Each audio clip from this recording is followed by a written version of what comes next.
할렐루야. 우리 옆에 분하고 서로 인사를 나누겠습니다. 잘 오셨습니다. 은혜 받으세요 하고 인사하겠습니다.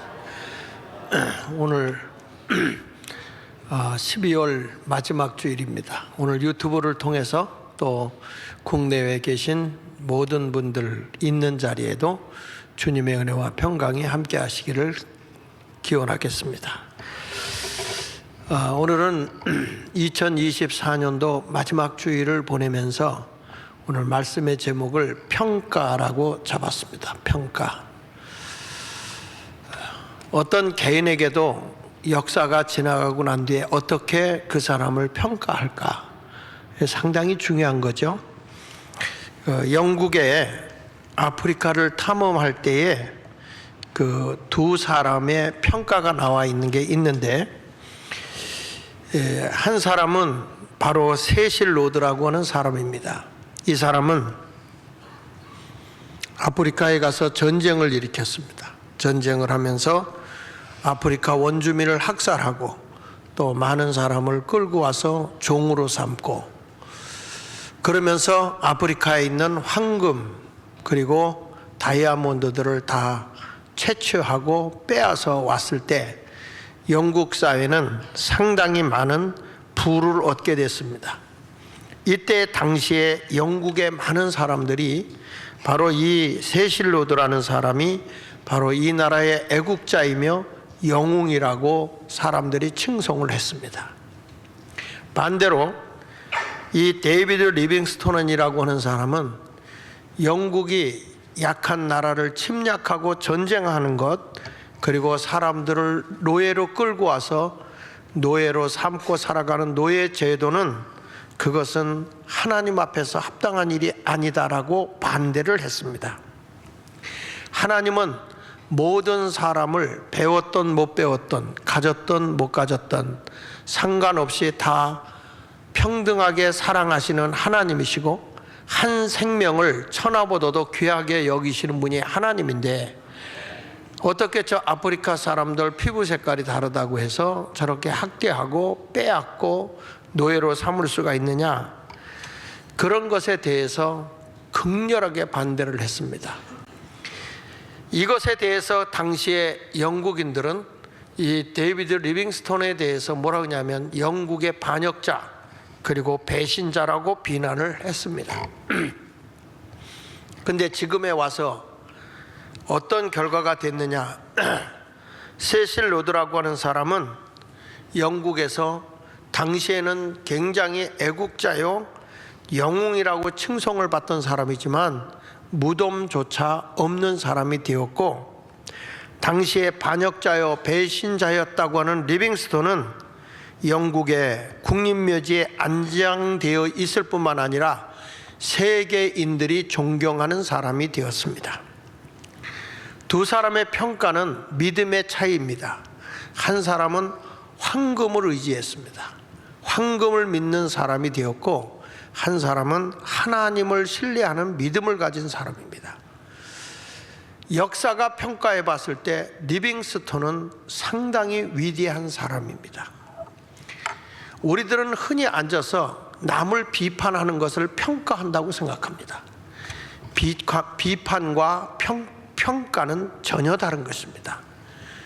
그러므로 우리 모두는 오늘 성경의 말씀을 통해서 나 자신부터, 내 삶부터 평가를 해봐야 될 것입니다.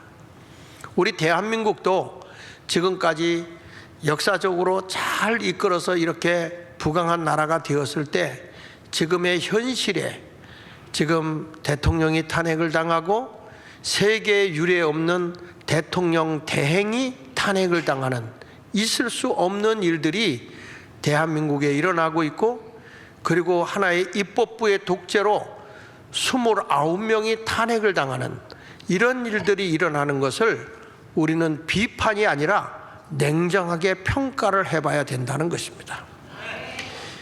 그리스의 철학자 소크라테스는 그런 말을 했습니다. 평가되지 않는 인생은 살 보람이 없다 그랬습니다. 한 사람 한 사람을 비난하기보다 비판하기보다는 평가를 해야 해서, 평가를 통해서 사람이 성장할 수도 있고 퇴보할 수도 있어요. 그러니까 평가받는 사람이 돼야 된다 그랬고, 섹스피어 같은 철학자는 세상의 일은 시작도 중요하지만 끝이 더 중요하다. 마지막에 웃는 자가 진정으로 웃는 자다. 여러분, 최후의 마지막에 승리자가 돼야 되는 겁니다. 저도 이제 은퇴를 앞두고 있기 때문에 은퇴 목사님들이 마지막에 가서 은퇴를 할 때에 추태를 부리는 경우가 참 많습니다. 그래서 저는 은퇴를 안 하려고, 은퇴라는 것을 하지 말고 그냥 새로운 사역을 찾아 파송을 하는, 우리 삶이 살아갈 때에 할 일이 너무 많아요. 근데 이제는 교회에 묶였던 나는 대한민국에, 병든 대한민국을 사상적으로 병들어 있는 이 나라에 다시 근현대사를 재조명하고, 그리고 이 국민을 지금 전교조론에서 아이들이 병들어 있는 이런 것을 깨우면서 다시금 저들에게 교육을 통해서 대한민국을 깨워야 대한민국의 내일이 있습니다. 이번에 우리가 아무리 데모하고 우리가 광장에 나가서 다시 대통령이 돌아왔다고 할지라도 여러분, 우리나라는 다 사상적으로 이미 이 안토니오 그람시가 말한 대로 진지전이 구축되어져서 세뇌가 다 되어 있는 상황이기 때문에 이것을 새롭게 우리가 이 자유민주주의, 자유시장 경제, 이것에 대해서 우리가 새롭게 교육이 되지 않으면요, 대한민국은 내일이 없습니다. 그래서 이것에 대해서 교육의 사업을 좀 하면서 대한민국을 미래를 향해 갈 수 있는 그 일을 해야 되겠다. 몇 분이 만나서 그 얘기를 했더니 목사님의 그 뒤에서 한 달에 10,000원씩 해서 1차로 10,000명 후원자가, 왜냐하면 저들을 교육시키는데 1년에 얼마나 드느냐, 왜냐하면 주사파에 들어갔다 나온 사람들 있잖아요. 이런 사람들을 통해서 주사파의 전술과 전략 같은 걸 다 배워야 돼. 그래서 우리 교회부터 그 교육을 받고 싶은 사람 몇 사람 교육을 시켜가지고 강사로 세우려고 그럽니다, 제가. 근데 그분들에게 제가 어저께도 말씀을 드렸더니 얼마든지 해주겠다고 하더라고요. 이런 교육을 받으면 세상을 바꿀 수가 있어요. 네. 그러니까 저들에게 끌려갈 필요가 없습니다. 저들의 경제 생태계까지도 다 바꿔놓을 수 있는 거예요. 이런 교육으로 이제 가서 하나님의 복음과 함께 대한민국을, 기독교의 복음으로 대한민국이 건립된 나라이기 때문에 복음과 함께 건전한 교육이 되면 분명히 대한민국은 살 수 있어요. 지난 크리스마스 때 우리 손녀딸이 와서 저한테 그래, 할아버지 대통령이 뭐예요? 그래. 뭐라고? 대통령이 뭐예요? 너 그 말 어디서 들었냐? 애들이 노래 부르고 다녀요, 대통령이라고. 그 말을 어디서 배웠는데 학교 선생님이 가르쳐 줬대요. 대통령을 대통령이라고. 우리 아이들에게 그렇게 잘못된 교육이 세뇌되고 있습니다, 여러분. 이런 현실 속에 우리가 살고 있고요. 이런 것에서 우리는 냉정하게 다시 한번 대한민국을 평가하고 새롭게 출발해야 된다. 이것을 깨우쳐 주신 하나님께 저는 감사하고요. 이제는 교회에 묶여 있지 않고 이제는 전국적으로 다니면서 이 사역을 한다고 했더니, 이게 교육을 시키는데 1년에 얼마나 드냐 했더니 최소 10억이 든다고 하더라고요. 그런데 우리 교회에 오시는 분들이, 목사님 제가 아는 분들 통해서 1년에 후원자 10,000명을 모아서 그거 10,000원씩, 회비 한 달에 10,000원씩 내서 1년 동안 이렇게 하면 그게 10억이 10,000명이면 12억 정도 나오니까 운영비하고 해서 하면 어떻겠냐. 아, 좋다. 그래서 막 발벗고 나선 분이 계세요. 그러니까 이런 것들을 보면서 앞으로 우리는 나라의 평가를 하고만 있는 게 아니라 새로운 미래를 향해서 전진해 가면 희망이 있게 되는 것입니다. 그래서 마지막에 웃는 자가 웃는 거예요. 그래서 저 은퇴할 때 울지 않으려고. 그리고 은퇴라는 말은 모든 것을 내려놓고 쉬는 게 은퇴예요. 사전에 보니까. 나는 새롭게 일해야 되니까 은퇴 안 할게요. 여러분들도 은퇴하지 마세요. 서류상으로 은퇴일지 모르지만 이 일은 중단돼서는 안 된다, 그런 얘기예요. 여러분 모두 시작하는 것도 중요하지만 마무리를 잘 짓는 그런 삶을 살아가야 될 줄로 믿습니다. 우리나라는 이상하게 사람들이 젊었는데도 그냥 퇴출당하고 이런 경우가 많아요. 그 이유는 어디에 있느냐? 그건 나태하거나 게을러서 그래요. 미국 사회 같은 데는 60, 70세가 돼도 그 사람의 실력과 능력만 있으면 큰 회사에서도 스카우트해 가거든요. 근데 우리나라는 요즘에 일하려고 대드는 사람이 아니라 놀려고 공짜가 들어와서 이 문재인 정부 때 복지다 해가지고 일하지 않아도 막 퍼주고 실직수당도 막 주고 이러다 보니까 대한민국의 모든 기업이 살아나기가 힘든 세상이 됐어요. 이런 것을 성경적 내용으로 평가를 해보고 다시 대한민국을 살려내야 할 때가 됐다, 이렇게 생각을 해서 오늘 평가에 대한 말씀을 증거합니다. 첫째로는 성경의 오늘 본문의 내용에 보니까 재능에 따라 소유를 맡겨주시는 하나님이세요. 필요한 것을 어떻게 주느냐? 재능에 따라 준다고. 마태복음 25장 14절 15절에 보니까 또 어떤 사람이 타국에 갈, 여기서 어떤 사람은 우리 하나님을 비유한 거예요. 멀리 가면서 그 종들을 불러 자기 소유를 맡겼다는 거예요. 자기 소유를 맡겼는데 15절에 보면 아주 특이한 게 나와. 각각 그 재능대로, 이렇게 말해요. 각각 그 재능대로, 각 사람의 재능대로 줬다는 거예요. 그러니까 우리 하나님은 모든 사람을 똑같이 주는 게 아니고 각각 그 재능대로. 거기서 한 사람에게는 금 5달란트, 한 사람에게는 2달란트, 한 사람에게는 한 달란트를 주고 떠났다. 어떤 사람은 이거에 대해서 아유 이거 뭐 너무 불공평한 거 아니야? 이렇게 말하는데 그 앞에서 각각 그 재능대로 줬다는 거예요. 재능대로 줬는데 이 금 5달란트라는 것이 어느 정도 되냐면 금 1달란트가 은 1200데나리온이에요. 그러니까 1200데나리온이라고 하는 것은 그 한 데나리온이 하루 품삯이에요. 하루 품삯. 하루 품삯이니까 이 사람이 1200일, 약 4년 가까이를 일해야 받는 게 금 1달란트거든요. 4년의 월급이. 그러면 금 5달란트라고 그러면은 작은 돈이 아니죠. 그러니까 자그마치 지금으로 내가 한 달에 5만 원을 받는다 그러면은 하루에 5만 원을 받는다 그러면 이거 어마어마한 액수잖아요. 하루에 5만 원이라고 생각해 보세요. 1200일이고 이거를 한다 그러면은 일당을 3만 원만 계산해도 이게 어마어마한 거예요. 근데 금 5달란트가 1200데나리온인데 그 당시에 하루 노동자의 품삯이 한 데나리온이니까 한 데나리온.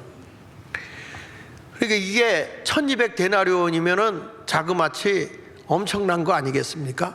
그러니까 이게 1600데나리온이구만. 1600데나리온. 그러니까 이건 엄청난 액수를 맡겨준 거예요. 어떤 사람은 2달란트, 어떤 사람은 1달란트. 1달란트 받은 사람도 이게 약 엄청난 거죠. 4년 가까이 이제 이렇게 돈을 주는 거죠. 근데 어떤 사람은 많이 주고 적게 준 거는 그건 아니고 재능에 따라서 줬다는 거예요. 감당할 능력만큼 줬다는 거예요. 여러분 어른이 100만 원 받는 거고 아이들 쓸데없는 아이들이 100만 원 받는 거고 이게 다르잖아요. 크기와 가치가 다른 거예요. 그와 같이 우리가 보면 하나님이 재능대로 그에게 맡겨주시는데 그 맡겨준 자는 뭘 잘했냐? 관리와 운영을 잘해서 남기는 자가 돼야 된다는 거예요. 근데 여기 보면 다시 15절 좀 잠깐 보세요. 14절에 보면 타국에 갈 때 자기 소유를 맡겼다 그랬잖아요. 자기 소유를. 그러면 이게 하나님의 소유가 뭐냐? 성경에 보면 학개서 2장 8절에 이렇게 말씀해요. 은도 내 것이고 금도 내 것이다. 만군의 여호와의 말이다. 하나님의 말씀하는 은금이 다 누구 것이냐? 하나님의 것이라고 말씀하고 있어요. 그러니까 세상의 물질이 누구 손 안에 있는 거냐? 하나님. 하나님의 뜻에 맞는 만큼 주신다는 거예요. 레위기 25장 23절 상반절에도 보면 토지는 영구히 팔지 말 것이다. 토지도 내 것이다. 여러분 땅에 풍년이 드느냐 흉년이 드느냐 이것조차도 하나님의 주권 안에 있다는 거예요. 하나님의 주권이 다 토지도 내 것이다. 시편 24편 1절에 보면요, 땅과 거기 충만한 것과 세계와 그 가운데 사는 자들은 다 뭐라고 그랬어요? 여호와의 것이라는 거예요. 땅도, 이 땅에 필요한 모든 것들. 요즘에 그 사람들이 산 속에 사는 사람들이 많더군요. 예? 근데 그 사람들이 산에 가서 뭐 하고 사냐 그랬더니 산에 먹을 게 풍요롭더군요. 보니까 뭐 산에 가서 산에서 뭐 약초라는 약초는 다 캐고 거기서 칡뿌리도 캐먹고 거기서 벌들의 꿀도 따먹고 어떤 사람은 흐르는 물 속에서 거기 민물고기도 잡아먹고 농사져서 먹는 줄 알았더니 그 안에서 다 해결하더구만. 이 세상의 모든 것들은 다 하나님의 것이라는 거예요. 하나님의 것. 그러니까 거기에 모든 충만함이 있다는 거야. 땅과 거기에 충만한 것. 그 땅 안에는 없는 게 없다는 거예요. 그리고 온 세계와 그 안에 사는 자들도 다 누구 것이라고요? 하나님의 것이야. 하나님을 저버리고 사람들이 사탄의 문화에 젖어가지고 마귀짓하고 사는 사람도 있지만은 하나님은 이 세상의 모든 것이 다 여호와의 것이라. 우리의 생명도 내 것이 아니에요. 생명을 주관하시는 분이 하나님이라고 말씀하고 있는 거예요.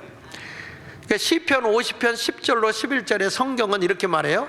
산림의 짐승들과 이 산에 사는 짐승들과 무산의 가축 다 내 것이다. 11절에 보면 산의 모든 새들도 내가 아는 것이며 들의 짐승도 내 것이미로다. 그러니까 이 세상의 모든 것이 다 누구 것이라고요? 하나님의. 그러면 산과 육지 모든 것만 다 하나님의 것이냐? 그건 또 아니고요.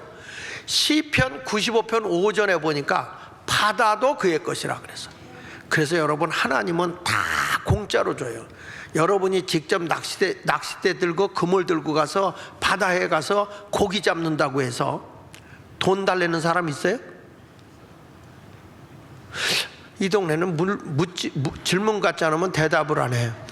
세상의 모든 것은 다 하나님의 것이기 때문에 그냥 내가 가서 노력하면 다 건질 수 있도록 해놓으셨다는 거야. 다 하나님의 것이다 이거예요. 그러면 우리가 왜 돈 주고 사냐면 그걸 사가지고 배를 끌고 나가서 거기 들어가고 수고비를 주는 거지, 사실은 하나님이 처음에 잡는 사람한테 돈 내 그런 분이 아니야.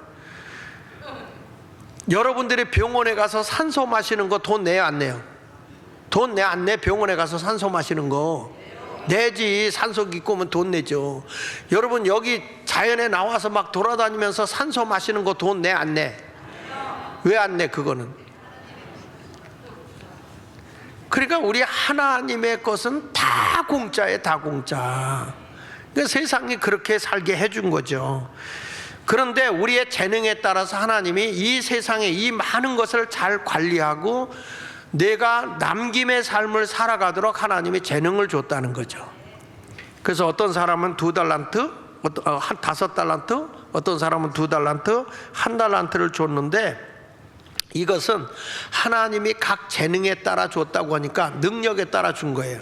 하나님의 평등은 능력에 따라 주어지는 게 달라요.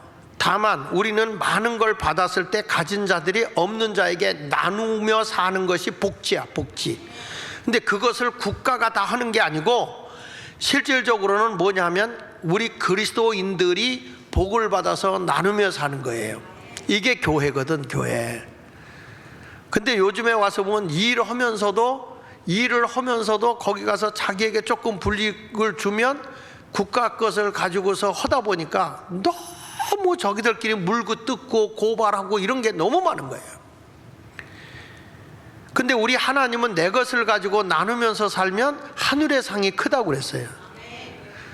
지금 대한민국이 병 들어가고 있는 것이 그냥 일을 하다가 내가 실직을 해도 실직수당을 주니까 부득이해서 자기가 실직하는 게 아니라 그것을 악용을 하는 것 때문에 대한민국이 위기가 오는 거예요. 하나님은 그런 걸 못하게 하신 거예요. 열심히 일하면 내가 너에게 복을 주고 너희가 게을르면 있는 것까지 뺏어서 슬피 울며 이를 갈미 있는 생활을 하게 한다. 열심히 살라고 하는 것이 주님의 명령인 겁니다. 그래서 하나님은요, 이 세상에 여러분 살아가는 동안에 마지막에 가서는 결산을 합니다. 마태복음 25장 19절에 보세요. 오랜 후에 그들에게 다 맡겨주고 떠났던 주인이 오랜 후에 돌아와서 종들이 주인이 돌아와서 하는 말이 뭐예요? 결산할세. 그래서 결산, 우리 평가해보자, 결산하자. 너 얼마나 이걸 가지고 했는지 하나님이 맡겨준 거에 대해서 반드시 평가하는 분이에요. 그래서 영국의 신학자 토마스 아담스가 그런 말을 했어요. 재능이 많은 사람이 그 재능대로 일하지 않으면 그에 대한 죄도 크다 그랬어요. 재능을 주었는데도 난 안 해, 아무 일도 안 해, 그러면 하나님이 그거에 대한 죄도 크게 여긴다는 거예요. 여러분, 능력 있는 사람이 능력을 행사하지 않고 무능한 사람처럼 행동하고 산다면 그거는 분명히 죄예요. 공부할 수 있는 사람이 공부를 안 하는 것도 죄야. 남을 위로하고 권면해줘야 할 사람이 남을 헐뜯고 있으면 그것도 죄인 거예요. 그러니까 자기에게 주어진 일을 다 해야 된다. 하나님은요, 그 일에 충성된 자에게 일을 맡기는 거예요. 그 디모데전서 1장 12절에도 보면 바울이 그런 얘기를 해요. 나를 능하게 하신 그리스도 예수 우리 주께 내가 감사하는 게 하나 있다. 내가 능력 있는 사람이 된 것은, 그것은 내가 아니라 우리 그리스도 주께서 나에게 능력을 줬다. 그래서 내가 감사한다. 그러면서 이러면서 나를 뭐하게 여겼다고요? 능력을 주어서, 재능을 주어서 내가 충성되게 일을 했더니 직분을 맡겨더라. 어떤 일을 맡겨주는 것은 그 사람이 능력이 있어서가 아니라 하나님의 능력을 준 대로 충성되게 일해서 직분을 줬다는 거예요. 요즘에는 일의 능력과 상관없이 누구 안면이 있으면, 누구의 모든 좀 빽 있는 사람이 있으면 그 사람 때문에 이렇게 좋은 자리를 차지하는 사람들이 들어가다 보니까 그 회사든지 어떤 데 병드는 거예요. 우리 대한민국의 선거관리위원회가 그래서 비리가 일어난 거 아니겠어요? 그러니까 이게 그 사람의 능력 있고 충성됨을 보고 직분을 맡겨야 되는데, 충성됨이 없이 그냥 내가 아는 사람이니까 너 일해봐, 그러다 보니까 국가고 뭐 다 병 들어가는 거예요. 능력을 가지고 일을 해야 될 줄로 믿습니다. 그 미국의 리더십의 권위자였던 그 스티븐 코비 박사가 그런 얘기를 했어요.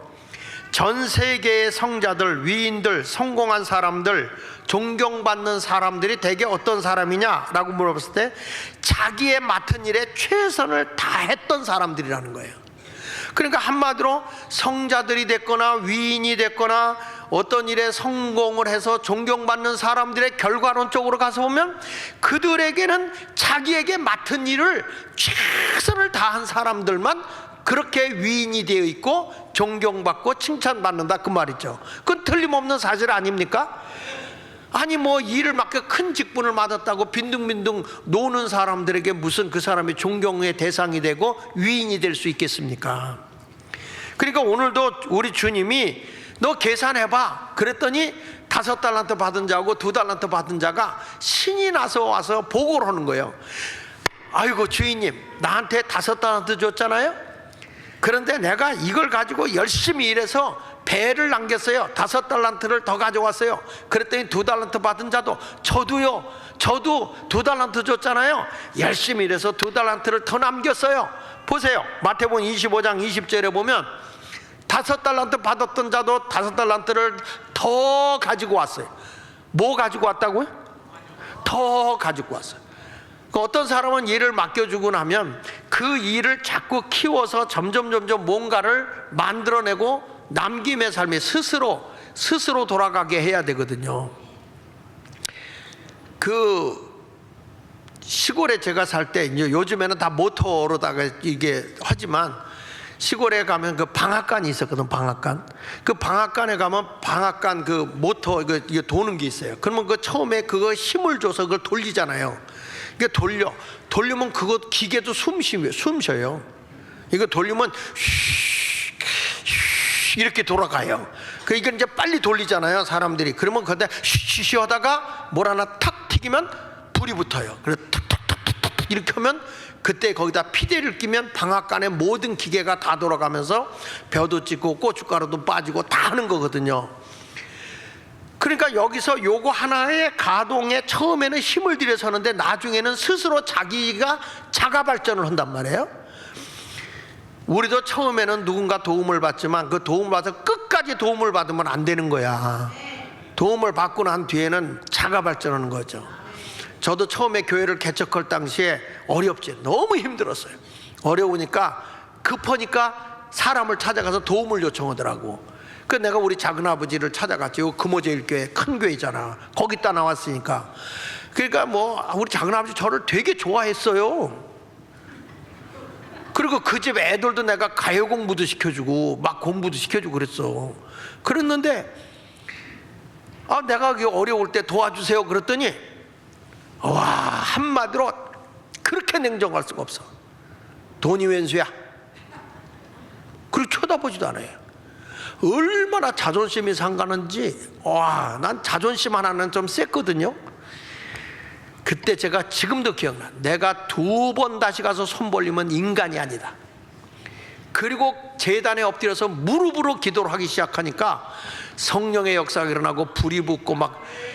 그래서 교회가 활성화가 되고 커지니까 그제서 저를 불러다가 야, 우리 교회 부흥회 해봐. 너 기도원에 와서 해봐.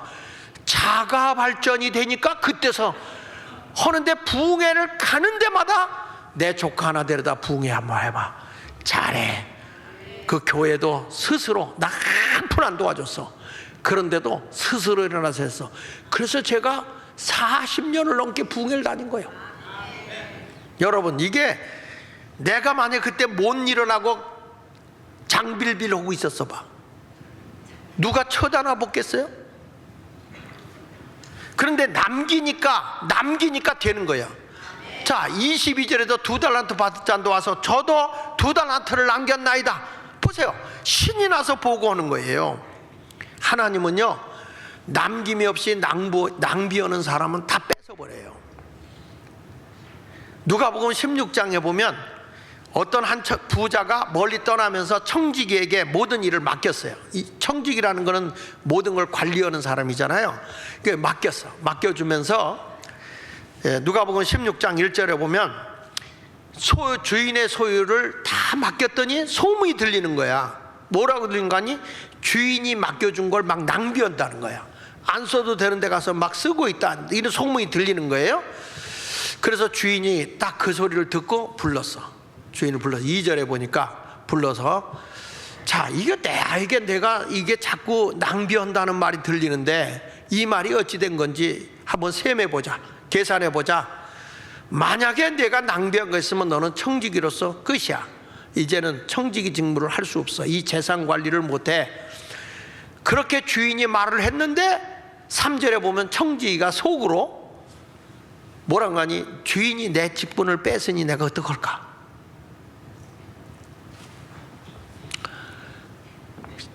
내가 이 주인이 내 직분을 빼앗으니 내가 무엇을 할까? 땅을 파자니 뭐라고 그랬죠? 힘이 없까. 그러니까 땅을 파는 게 뭐예요? 노가다. 원래는 도가다. 한국 사람은 이 비빔밥을 좋아해서 노는 영어, 가다는 일본어, 이렇게 노가다. 원래는 도가다인데 우리나라는 비벼 넣잖아요. 옥탑방도 옥은 한문, 탑은 영어, 방은 한글, 그러잖아요. 옥탑방. 그러니까 참 이렇게 하여튼 뭐든지 그 땅을 찾아니 힘이 없고 빌어먹자니 노숙자가 되다니 창피하구나 스스로 오는 거예요. 그러니까 이 사람이 그때 어떻게 하냐면, 내가 할 일을 알았어. 우리 주인에게 빚진 자를 내가 관리하고 있을 때 탕감해 줘야지. 그래서 빚진 자를 불러서 막 탕감을, 여기다 써. 여기 50이라고 써. 너 여기 70이라고 써. 이런 식으로 막 이렇게 탕감을 해주는 거야. 주인 모르게. 어차피 자기는 목 잘릴 거니까 선한 일을 하자. 내가 잘리고 나면 우리한테 좋은 일을 해줬던 사람이 잘렸네, 그리고 도와주지 않겠어요? 그렇잖아. 도움을 받은 자들이 성공하면 도와준단 말이에요. 그래서 내가 그 도움을 입지 않겠나 하는 지혜를 바란 거야. 주인이 보니까 이 사람이 잘한 일이요, 잘못한 일이요? 주인 걸 갖다 막 탕감을 해줘. 잘했어요, 잘못했어요? 좀 대답 좀 해봐. 밥만 먹을 때 입 벌리지 말고요. 잘했어, 잘못했어요? 잘했다고? 내가 주인인데 내 허락 없이 내 걸 막 탕감해줘. 잘한 거요? 그건 잘못한 거지. 근데 주인이 뭐라면 하나님이니까 그런 말 하는 거예요. 참 이 사람이 지혜롭다. 왜? 자기 미래를 준비하고 있다는 거예요. 여러분, 우리도요, 어떤 사람이냐, 나에게 맡겨준 거 가지고 어렵고 힘든 사람에게 나누는 게 미래를 준비하는 거예요. 그래서 낭비는 나만을 위해서 쓰는 건 낭비지만 선을 위해서 베풀고 사는 건 복인 거예요. 그래서 여러분들도 많이 버세요. 부자 되세요. 그래가지고 뭐느냐, 내가 움켜쥐고 있으면 돈은 내가 늘 하는 얘기야. 쓴 것만 내 거라고. 쓰지 않고 죽으면 다 남이 가져. 자식들끼리 칼부림 나고 싸워. 그거는 돈은요, 쓴 것만 내 거야. 선한 일을 위해서 쓰면 하나님이 그걸 갚는다고요. 갚아주는 걸 믿으세요. 그래서 하나님은 어떤 사람이냐, 하나님은 재능에 따라서 어떤 일도 맡겨주시지만 두 번째 가서는 평가가 좋은 사람에게 더 많은 것을 맡겨주시는 하나님이세요. 따라합시다. 평가가 좋아야 한다. 여기 보세요. 마태복음 25장 21절에 남기고 온 사람들에게 한 얘기야. 착하고 주인이 이르되 잘했다. 남긴 자에게 착하고 충성된 종아, 내가 적은 일에 충성하였음에 내가 많은 것을 내게 맡기리니 내 주인의 즐거움에 참여할지어다. 할렐루야. 그러니까 너 더 많은 거 내가 줄게. 너는 더 많은 걸 줘야 되겠어. 내 주인의 즐거움에 참여하라. 그 말은 천국 생활이 이루어지는 거예요. 천국 생활이 뭐예요? 나눔이에요. 나눔. 베드로가요, 우리 예수님에게 갖다 준다고 황금 보석을 잔뜩 들고 천국을 갔대. 그래서 예수님한테 끙끙대고 가니까 뭘 들고 왔냐 그랬더니 황금 보석, 예수님에게 선물 드리려고 지상에서 제일 좋은 거 드리려고 갖고 왔어요. 그랬더니 예수님이 그러더래. 야, 천국에선 그게 아스팔트용이야. 그러더라는 거야. 말귀를 못 알아듣네. 천국에선 그런 거 쳐다보지도 않는다 이거야. 그러니까 이 세상에서 천국 생활을 즐기려고 하면 꼬부치는 사람 되지 말고 나눔의 삶을 사십시오. 거기 23절에도 보면은 그 주인이 2달란트 받은 자가 배로 남겨오니까 칭찬하는 거예요. 착하고 충성된 종아, 내가 적은 일에 충성했으니까 내가 더 많은 것을 내게 맡기리니 내 주인의 즐거움에 참여할지어다. 그래서 일하는 사람은 점점 일이 많아요. 이런 분이 있더라고. 교회 오면 왜 목사님 자꾸 나에게 일만 많이 주냐고 그러는 사람 있는데, 잘하는 사람은 일이 점점 많이 오는 거예요. 이게 천국 생활인 거예요. 그러니까 교회 안 하고 막 그게 죄요. 능력 있는데 안 하면 또 그게 죄요. 열심히 해야 되는 거예요. 여러분 모두 그런 아름다운 삶을 살아가십시오. 많은 걸 줬는데 내가 이렇게 나눔의 삶을 안 하잖아. 그러면 하나님이 남김이 없으니까 안 주는 거예요. 너만을 위해서 살면 낭비잖아요. 그래서 여러분들도 열심히 사세요. 여기 보면 이 5달란트 받은 자나 2달란트 받은 자가 재미있는 게 뭐냐면 딱 주잖아요. 가만히 있는 게 아니야. 16절에 보니까 5달란트 받은 자는 바로 가서 그것으로 뭘 했다고요? 장사하여 5달란트를 남긴 거야. 가만히 본 게 아니야. 장사한 거예요. 누구한테 뭐 이렇게 투기한 게 아니야. 장사했어요. 그러니까 이 사람은 틀림없이 우리 예수마을 교인일 거야. 신당동 중앙시장에서 장사했을 거라고 지금. 그래가지고 5달란트를 남겼어요. 자, 17절에 보면 2달란트 받은 자도 그 같이 하여, 누구 같이 하여? 5달란트 받은 자 같이 장사하여, 그 말이야. 그래서 2달란트를 남겼다는 거죠. 이와 같이 하나님은 근면하게 성실하게 남기는 자에게 복을 주시는 줄로 믿습니다. 그러니까 남에게 비교하고 불평하고 있지 마라.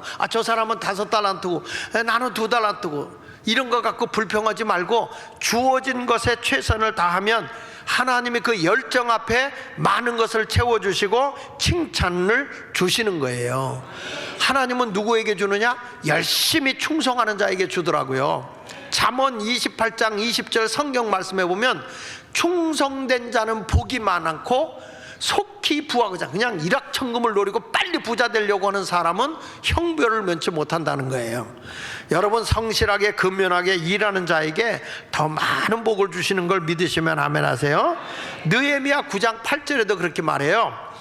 그의 마음이 주 앞에서 충성됨을 보시고 그와 더불어 언약을 세우사 가나안 족속, 헷 족속, 아모리 족속, 브리스 족속, 여부스 족속, 기르가스 족속의 땅을 그의 씨에게 주리라. 뭐냐? 부모가 하나님 앞에서 충성되게 사니까 그 자손들에게 그 복이, 이 땅의 복이 자손에게 다 주겠다, 그 말이에요. 그래서 말씀대로 이루어졌다는 거예요. 부모님들이 성실하게 충성되게 잘 살잖아요. 그 모든 복이 나 때에 못 받으면 자손 때에 가서 그 복이 임하더라고. 할렐루야. 그러니까 저도 우리 부모님 때는 역사적 가난의 사명을 띠고 이 땅에 나도 태어났거든. 부모님이 너무 가난하게 살았으니까, 먹을 것도 없이 살았으니까.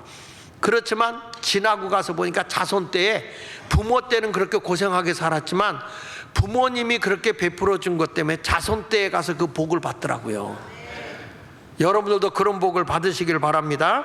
그 노만 빈센트 필 박사가 그런 얘기를 했어요. 일찍 자고 일찍 일어나고 부지런히 일하는 사람이 건강하고 부자가 되며 현명한 사람이 된다 그랬어요. 같이 한번 읽어봅시다. 시작. 일찍 자고 일찍 일어나고 부지런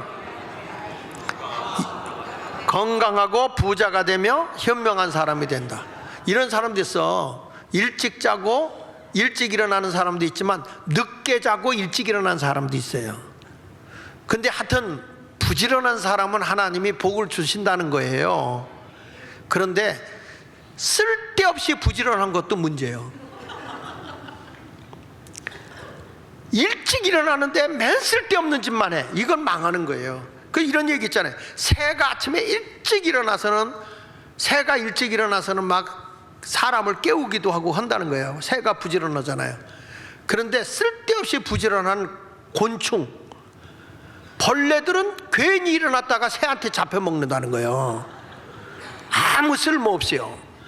그러니까 나는 여러분에게 말합니다. 여러분은 일찍 자고 일찍 일어나야 돼. 왜냐? 부지런히 일하기 위해서. 이런 변화가 일어나야 될 줄 믿습니다. 그런데 마지막에 가서 보면 하나님은 평가가 나쁜 자에게는 가진 것도 뺏어요. 평가가 나쁜 자에게는, 이게 하나님의 심판이거든요. 내가 하나님이 딱 봐서 아유 저 게으른 자, 저는 거짓된 자. 아침에 전화가 왔어요. 내 설교하는데 전화가 와 있더라고. 그러길래 내가 뭐 친구 목사한테, 이 사람아, 아니 예배 시간에 웬 전화를 걸어 목사한테. 그랬더니 그게 아니고 궁금한 게 하나 있어서 좀 알려달라고. 그래서 뭐냐 그랬더니 이거예요. 거짓말도 100번을 하면 진실로 믿는다. 그 말을 누가 했냐는 거예요. 그걸 위해서 나한테 묻길. 그 내가 얘기했어요. 그거 괴벨스가 한 얘기인데, 괴벨스가 한 거야. 그러니까 100번만 거짓말도 하면 진실로 믿는다. 레닌은 뭐라고 하는지 아십니까? 거짓말도 계속하면 진실로 믿어버린다. 이게 레닌이 한 얘기야. 이게 공산주의자들이 한 얘기야. 이 나치 정권에서 괴벨스가 거짓말도 100번만 하면 진실한다. 그 대한민국에 지금 거짓 뉴스가요, 사람들을 다, 우리 젊은이들을 다 병들게 하고 있어요. 내가 어저께 광화문에 가서 그랬어요. 조중동 다 끊어라. 지금 나라를 전부 다 병들게 하고 있고, 왜 그러냐? 거기에 언론 노조들이 친중 세력들이 장악을 하고 있어가지고 대한민국을 다 망가뜨리고 있는 거예요. 그러니까 이게 평가가 나쁘면 망하는 거예요. 평가가 나쁘면. 여러분들도 악하고 게으른 종이 되지 말고 제대로 들어, 제대로. 아멘입니까? 왜 그러냐? 저는 이렇게 많은 걸 공부하다 보니까 우리나라 지금 현실이요, 악하고 게으른 종이 돼버리고 만 거야. 빚더미에 올라앉았고 열심히 근면하고, 이 나라가 얼마나 근면했던 나라입니까? 그 노래도 박정희 대통령 때 새벽정이 울렸네, 그거 불렀잖아요. 새벽정이 울리고 많이 불렀잖아요. 새벽정이 어디서 울려요? 옛날에 교회에서 땡그렁땡그렁 울렸잖아요. 교회가 깨웠다고, 교회가. 요즘에는 교회도 내가 제대로 일러줘도 그걸 가짜 뉴스들에게 다 포로가 돼가지고 몰라요. 지금 우리 대한민국이요, 1997년도에 이 1950년도부터 중국이 홍콩을 먹으려고 계속 언론 플레이를 했거든. 그러다가 이제 영국이 지배하고 있던 나라가 1997년도에 이제 50년 동안 스스로 자치구 운영을 해서 이 나라는 스스로 운영하도록 하자. 그래서 서약을 했어요. 그리고 이제 영국이 물러나고 중국이 맡은 거야, 홍콩을. 그리고 났는데 이게 중국이 그냥 놔둡니까? 저들의 이민 정책을 써가지고 인구도 확 늘려버렸죠. 그렇게 하고 난 뒤에 부정선거로 홍콩의 입법부에 가짜들이 다 들어간 거예요. 지금 우리나라 국회의원들 같이 들어가서 법을 중국의 공산화법으로 다 바꿔버렸어요.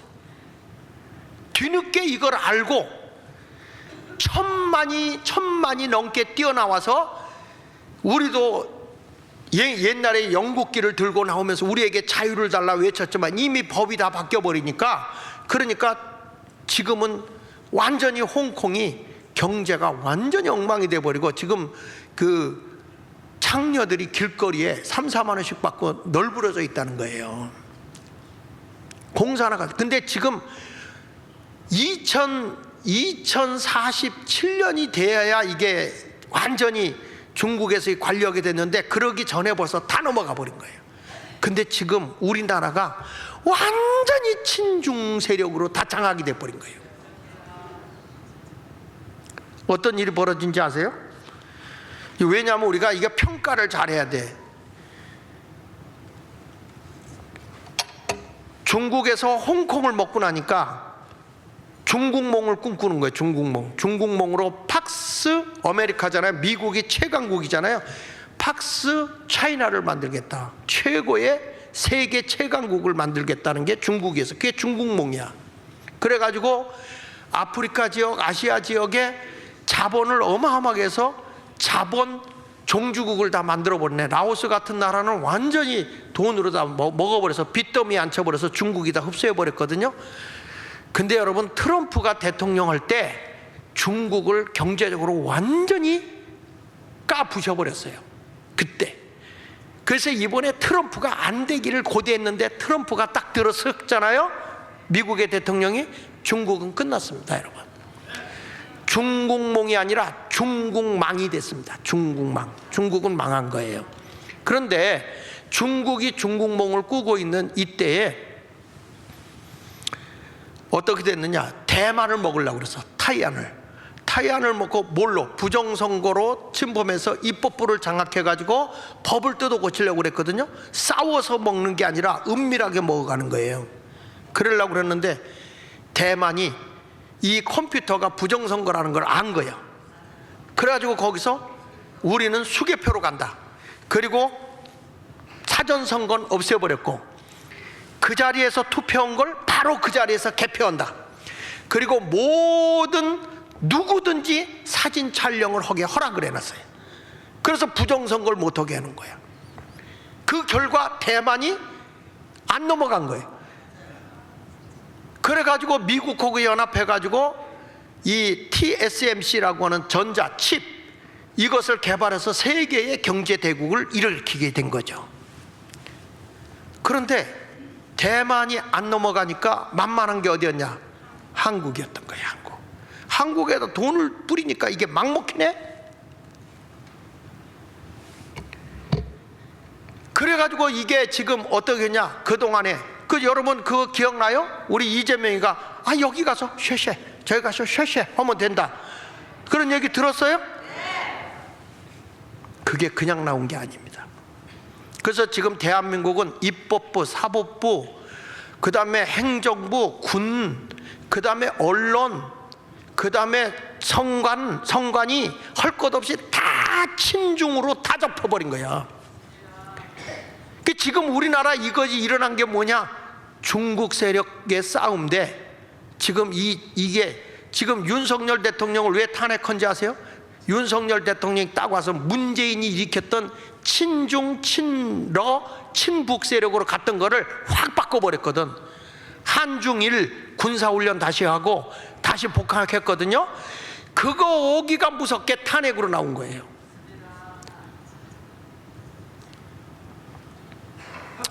그런데 우리는 그걸 몰라요. 그래서 우리나라가 꼭 홍콩에 먹히기 직전에 지금 이번에 윤석열 대통령이 비상계엄령을 선포한 건 신의 한 수예요. 신의 한 수. 이게 지금 그것 때문에 우리나라가 자유민주주의 상권분립, 행정부, 입법부, 사법부가 무너진 걸 다 알았잖아요. 쟤네를 막 탄핵해서 29명을 탄핵시켜버렸잖아요. 대통령도 탄핵하고. 이게 여러분 우리나라는 지금 무법천지예요. 무법천지.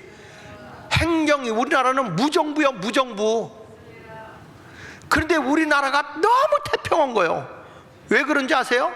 저는 그래요. 어떤 분이 목사님 이러다 전쟁 나면 군인들도 그 앞에 가서 질질 짜는 거 봤지? 그 대한민국 다 끝났다고 그랬는데, 그래도 이 나라가 6.25 때 전쟁으로 인해서 휴전 상태잖아. 휴전 상태.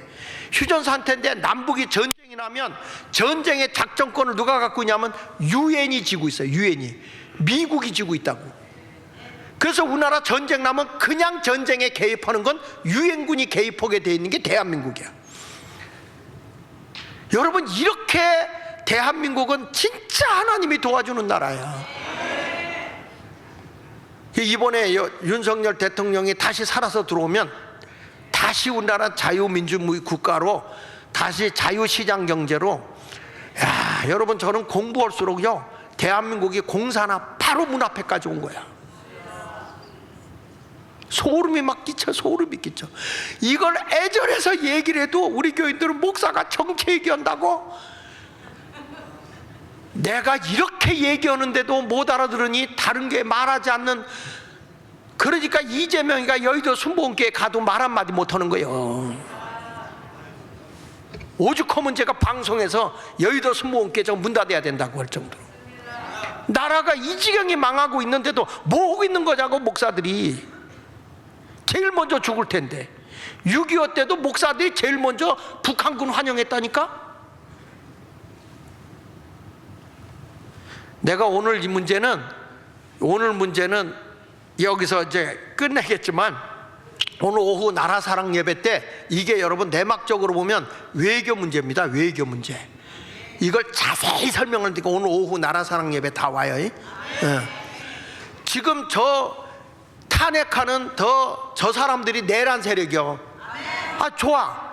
윤석열 대통령은 비상계엄령을 선포해서 탄핵했다 합시다. 그러면 한독수 총리 대통령 대행은 왜 탄핵합니까? 자기들 마음에 안 든다고 탄핵하는 거야. 그러니까 저들은 반란 세력이고 내란 세력이고 대한민국을 망가뜨리는 세력인 거예요, 여러분.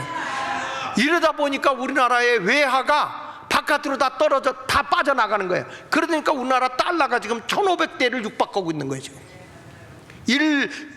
1달러에 1,500원대 가까이 지금 올라가는 거예요. 왜? 불안전하니까 외국 기업들의 돈이, 달러가 빠져나가는 거예요. IMF 오기 직전이라니까. 이렇게 되면 뭐가 뭔지도 모르고 앉아서 이런 거 있으면 국민들이 깨어 일어나고, 국민들이 못 깨어나면 교인들이 깨어나야 될 거 아니야. 김영석 교수가 그 얘기 했더라고. 비상계엄령은 신의 한 수였다. 그러면서 그분이 그랬어요. 이거 저쪽 편 들고 막 하는 것들은 민초들이다. 민초. 그리고 이것도 좋고 저것도 하는 것들은 국민이고, 그리고 나라를 빠르게 일깨우기 위해서 외치는 자들은 시민이다 그랬어. 시민. 여러분은 시민이요, 민초요? 광화문 나갔어? 안 나간 사람은 백성이요. 국민이요. 국민. 이것도 좋고 저것도 좋고. 공산주의 대봐 여러분 다 죽어. 김정일이가 뭐라고 했는지 아십니까? 김정일이가 남한에 다 해서 지금 우리가 5천만이 되잖아요. 2천만만 남기고 북한에 2천만에서 4천만이 잘 먹고 놀자고 그랬어요. 그런 얘기를 공공히 한 거예요. 대한민국에 3천만을 죽이든지 쫓아버리겠다는 거 아니겠어? 뭐 알구나. 이 자리에 앉아서 아멘 하는지 모르겠어. 여러분, 우리는 이런 시대에 왔을 때 이런 걸 보면 우리가 깨어 일어나야지. 이것도 좋고 저것도 그러면 악하고 게으른 종이 되는 거예요. 그러면 어떤 일이 벌어지는지 아십니까? 28절 마태복음 25장 28절에 보면 그에게서 한 달란트를 빼앗아 10달란트 가진 자에게 줘라. 같이 읽어봅시다. 시작. 무릇 있는 자는 받아 풍족하게 되고 없는 자는 그 있는 것까지 빼앗기라. 이 무익한 종을 바깥 어두운 데로 내쫓으라. 거기서 슬피 울며 이를 갈미 있으리라. 그랬어요. 여러분, 우리가 아무것도 안 하면 쫓겨나. 풍족한 데서 다 뺏겨. 지금 우리나라 이번에 다시 딱 일어서잖아요. 나는 내년도에 우리나라 자유 통일될 것 같아. 남북이 하나 되면 이게요, 세계에 어마어마한 일들이 일어나거든요. 지금 북한은 이제 끝났어요. 중국이 지금 6억의 인구가요, 한 달에 19만 원 갖고 살아. 지금 중국의 경제는 어떻게 되냐, 돈을 벌어오는 것에서 6%를 이자로 내요. 남의 나라 중국 못 끊는다고 돈을 막 줬다가 이자로 나가는 게 어마어마하게 많아져서 중국은 끝났어요. 지금 거기다가 또 중국 물건은 이 트럼프가 60% 이상 관세를 매기겠다 그랬어.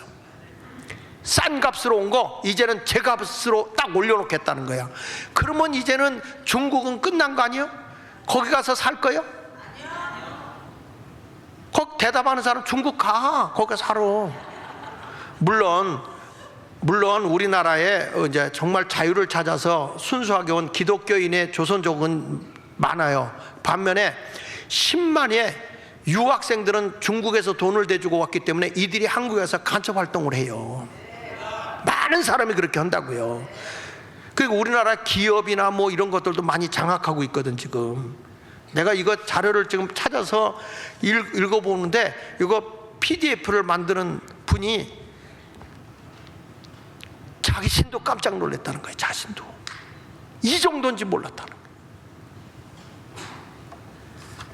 여러분, 그러나 우리나라 그나마 대통령이 생명 걸고 깨어나서 부정선거 밝히겠다, 상권분립 자유민주주의 지키겠다, 그리고 반국가 세력 척결하겠다, 이런 말을 하고 나온 것은 진짜 하나님이 대한민국을 사랑하고 있는 거예요. 우리가 무익한 종이 아니라 의인 10사람만 있어도 하나님이 대한민국을 살려주거든요.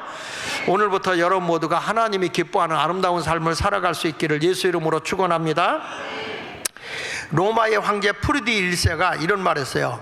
병사들이 막 전쟁에 가서 두려움에 떨고 오니까 그를 향해서 이 비겁한 놈들아, 너희들은 영원히 살기나 할 것 같으냐고 막 욕설을 퍼본 사람이 있는가. 반면에 프랑스의 황제 나폴레옹은, 야, 너희가 말이야 전쟁에 나가서 아무리 싸워서 무서워서 숨어버리잖아. 죽을 사람은, 죽을 운명에 있는 사람은 총알이 찾아가서 맞아. 그런데 살 운명은 총알이 빗발쳐가도 다 총알이 비켜가. 그렇죠? 독감도요, 바쁜 사람은 못 와요. 오다가 아유 여기는 들어갈 데가 아니네 그리고 비켜가요. 하여간에 그러니까 너희들도 걱정하지 말거나 싸워라. 그래가지고 이 프랑스의 나폴레옹 군대가 강했잖아요. 그런데 그 프랑스의 군대를 물리친 사람이 누구냐면 웰링턴이라고 하는 군인이에요. 이 영국의 위대한 군인인 이 웰링턴이라고 하는 사람은 이런 얘기를 했어요. 그 군인들이 두려워하는 군인들에게 딱 만나서 이렇게, 나도 전쟁이 두렵다, 나도 무섭다, 너희들만 무서운 거 아니다. 그러나 이 공포가 있고 불안이 오지만 나는 도망가지 않고 이 자리를 지키는 이유가 있어. 그거는 뭐냐? 국가에 대한 충성 때문이다. 우리가 이 나라를 지키는 책임과 의무를 다하지 않으면 이 나라는 남의 나라가 될 거 아니냐. 그러니 우리가 하나님께 기도하면서 용감하게 싸워서 나라를 지켜내는 것이 우리의 본분이 아니겠느냐. 야, 여러분, 사명감을 심어주니까 군대가 막강해지는 거야. 그래서 나폴레옹 군대를 물리치고 영국의 군대, 웰링턴의 군대 장관이 영국을 부강한 나라, 강대국을 만들어낸 거예요. 지금 우리 대한민국도 우리 젊은이들에게 다시 한번 의식과 사명감을 고취시킨다면 대한민국은 세계의 우뚝선, 세계 선교의 나라가 될 걸 저는 분명히 믿습니다. 우리 게으르지 말고 열심으로 부지런하게 삽시다. 성경 말씀 잠언 20장 4절에 게으른 자는 가을에 밭을 갈지 않는다는 거야. 그러니까 거둘 때는 구걸할지라도 어찌면 너 게을러서 안 주는 사람, 그 사람한테 구걸해도 안 준다는 거예요. 성경에 보니까 게으른 사람은, 따라합시다, 게으른 사람은 가난하게 된다. 악하고 게으른 종이 되니까 있는 것까지 뺏기는 거예요. 성경 말씀 손을 게을리게 놀리는 자는 가난하게 되고 손이 부지런한 사람은 부하게 된다. 여러분도 부한 사람이 돼야지요. 아멘. 잠언 24장 31절에 보니까 가시덤불이 전부 퍼졌고 그 자연이 거친 풀로 덮였고 돌담이 무너져 있기로 내가 보고 생각이 깊었고 내가 보고 훈계를 받았노라. 무슨 얘기냐? 여러분, 이 가시덤불이나 이 잡초는요 진짜 빨리 자라잖아요. 게을르면 안 됩니다. 근데 왜 그러냐? 이 집이 왜 이렇게 다 담장도 무너지고 왜 이랬느냐? 그 결과가 요것 때문에 33절 같이 읽어봅시다. 시작. 내가 좀 더 자자, 좀 더 졸자, 손을 모으고 좀 더 누워있자 하니 34절 내 빈궁이 강도같이 오며 내 곰핍이 군사같이 온다는 거예요. 이해되시죠? 그러니까 여러분, 게으르면 가난이 군사가 몰려오듯이 강도가 쏟아져 들어오듯이 그런 일들이 일어난다는 거예요. 여러분 모두가 부지런한 사람이 되기를 바라고, 게으르면요 굶주려요. 잠언 19장 15절에 말하거든요. 게으름이 사람을 깊이 잠들게 하나니 태만한 사람은 뭐라고 했어요? 줄인다. 가난하게 살면 줄인다는 거예요. 오늘 이 말씀을 우리가 알고 게으름의 문제에서 벗어나 성공하는 사람이 되기 위해서 부지런하고 근면한 사람이 됩시다. 대한민국을 병들게 했던 이 모든 복지라고 하는 것 때문에, 또는 우리 젊은 사람들을 완전히 열심히 일하는 것을 근절시켰던 이런 모든 것, 이런 것에서 우리 그리스도인들은 깨어 일어나야 할 줄로 믿습니다. 프랑스의 소설가 까미가 한 말이에요. 성공하지 못하는 자에게는 게으름의 문제가 꼭 있다 이랬어요. 게으르기 때문에 성공을 하지 못한다. 영국 속담에는 젊었을 때 게으름을 피우는 자는 늙어서 거지가 된다 그랬어요. 젊을 때 열심히 일해야 돼요. 미국의 바운주 목사는 나태한 것도 큰 죄라 그랬어요. 우리 24년도 어떻게 사셨습니까? 여러분들이 바로 잘 살으셨습니까? 지금 경제가 어렵죠? 그러다 낙심하지 마시고 우리가 열심히 기도하면서 부지런하게 살면 하나님은 채워주실 줄 믿습니다. 유명한 영국의 성직자고 토마스 풀로인 역사가는 훌륭한 종은 보상을 잘해주고 나쁜 종은 즉시 내보내라, 이런 말이 있어요. 게으른 사람은 내쫓아버리고 부지런한 사람은 보상을 줘라, 이렇게 말했어요. 우리 모두 이 말씀을 기억하고 이제부터 뺏기는 삶을 살지 않기 위해서 부지런해서 남김의 삶을 살아가는 성도가 되시기를 축원합니다. 지금 우리 대한민국도 다시 한번 우리나라가 일어나야죠. 나는 다시 한번 대한민국이 제2의 건국으로 세계 우뚝 선 나라가 될 걸 분명히 믿습니다. 세계가 지금 대한민국을 다 눈여겨보고 있습니다. 어저께 광화문에 어마어마한 세력이 나왔잖아요. 세계가 뭘 눈여겨보냐면 비상계엄을 선포했는데 국회의원들이 비상계엄을 해제하라, 그래서 해제하는 나라는 역사 이래로 없다는 겁니다.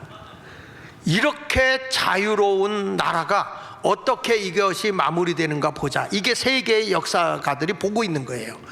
그렇기 때문에 우리 대한민국은요, 대통령이 비상계엄령을 선포한 건 가장 합법적인 거예요. 대통령이 할 수 있는 권한이기 때문에 이건 죄가 아닙니다. 지금 저 종북 세력들과 친중 세력들이 이렇게 프레임을 씌우고 언론도 막 여기다 프레임을 씌워서 우리의 눈과 귀를 어둡게 해서 그렇지, 이렇게 목사들의 입이 열려서 말하는 교회는 괜찮아. 그래서 한국은 소망이 있어. 예수마을교회 때문에 괜찮고, 광화문교회 때문에 괜찮고, 정광훈 목사 때문에 괜찮아. 하여튼 그래도 이 나라는 그래도 산 목사들이 있어. 대형 큰 교회 목사들은 교인 떨어질까 봐 벙어리가 돼 있어. 등신들이야, 등신들. 역사가 지나고 나봐라. 그건 역사의 길이 남을 거다 아마. 우리 모두 하나님 앞에 깨어 기도합시다.